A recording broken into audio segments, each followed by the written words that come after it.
प्रतिकूलताओं से डरोगे नहीं और अनुकूलता को ही सर्वस्व मानकर ना बैठे रहोगे तो सब कुछ कर सकोगे। जो मिले उसी से शिक्षा ग्रहण कर जीवन को उच्च बनाओ, अपने आप को आगे बढ़ाओ। ये जीवन ज्यो ज्यो उच्च बनेगा त्यों त्यों आज जो तुम्हें प्रतिकूल प्रतीत होता है वह सब अनुकूल दिखने लगेगा और अनुकूलता आ जाने पर दुख मात्र की निवृत्ति हो जाएगी। क्या हम सब ऐसे ही समय की प्रतीक्षा में ऐसे ही हाथ पर हाथ रखकर बैठे रहे, अपने को असहाय असमर्थ अनुभव करते रहे और स्थिति बदलने के लिए किसी दूसरे पर आशा लगाए बैठे रहे? मानवीय पुरुषार्थ कहता है ऐसा नहीं होना चाहिए। साहस ने हमें पुकारा है, समय ने, युग ने, कर्तव्य ने, उत्तरदायित्व ने, विवेक ने, पौरुष ने हमें पुकारा है और ये पुकार अनसुनी नहीं की जा सकेगी। आत्मनिर्माण के लिए, नव निर्माण के लिए हम कांटों से भरे रास्तों का स्वागत करेंगे, आगे बढ़ेंगे। लोग क्या कहते हैं और क्या करते हैं इसकी चिंता कौन करे? अपनी आत्मा ही मार्गदर्शन के लिए पर्याप्त है।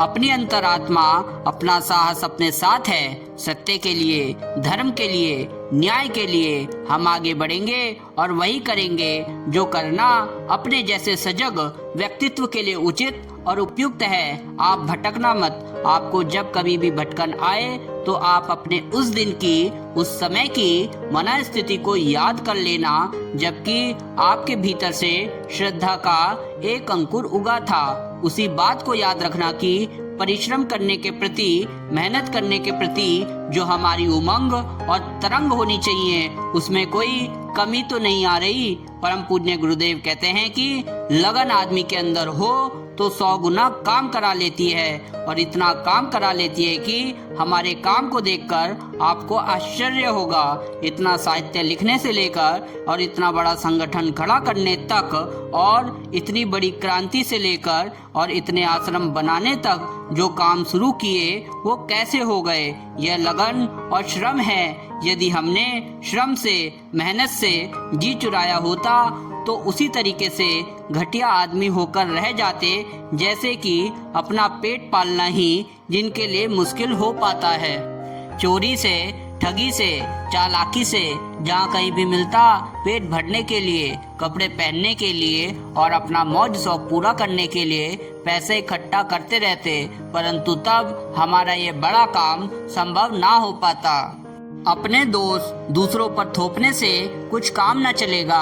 हमारी शारीरिक, मानसिक दुर्बलताओं के लिए, कमजोरियों के लिए दूसरे उत्तरदायी नहीं वरन हम स्वयं ही हैं। दूसरे व्यक्तियों, परिस्थितियों व प्रारब्ध भोगों का भी प्रभाव होता है, पर 3/4 जीवन तो हमारे आज के दृष्टिकोण व कर्तव्य का ही प्रतिफल होता है। अपने को सुधारने का काम हाथ में लेकर हम अपनी शारीरिक और मानसिक परेशानियों को आसानी से हल कर सकते हैं, उन्हें सॉल्व कर सकते हैं। प्रभाव उनका नहीं पड़ता जो बकबक तो बहुत करते हैं पर खुद उस ढांचे में ढलते नहीं, जिन्होंने चिंतन और चरित्र का समन्वय, कोऑर्डिनेशन अपने जीवन क्रम में किया है। प्रभाव उनका पड़ता है। जब निराशा और असफलता को अपने चारों ओर मंडराते देखो तब समझो कि तुम्हारा चित्त स्थिर नहीं है, तुम अपने ऊपर विश्वास नहीं करते। वर्तमान दशा से छुटकारा नहीं हो सकता जब तक कि अपने पुराने सड़े गले विचारों को बदल न डालो। जब तक तुम्हें ये विश्वास न हो जाए कि तुम अपने अनुकूल चाहे जैसी अवस्था का निर्माण कर सकते हो, तब तक तुम्हारे पैर उन्नति की ओर बढ़ नहीं सकते। अगर आगे भी नहीं संभलोगे तो हो सकता है कि दिव्य तेज बिल्कुल ही क्षीण हो जाए। यदि तुम अपनी वर्तमान अपर्याप्त अवस्था से छुटकारा पाना चाहते हो तो अपनी मानसिक निर्बलता को, कमजोरियों को दूर भगाओ। अपने अंदर आत्मविश्वास को जागृत करो। इस बात का शोक मत करो कि मुझे बार बार असफल होना पड़ता है। परवाह मत करो क्योंकि समय अनंत है। बार बार प्रयत्न करो और आगे की ओर कदम बढ़ाओ। निरंतर कर्तव्य करते रहो। आज नहीं तो कल तुम सफल होकर रहोगे।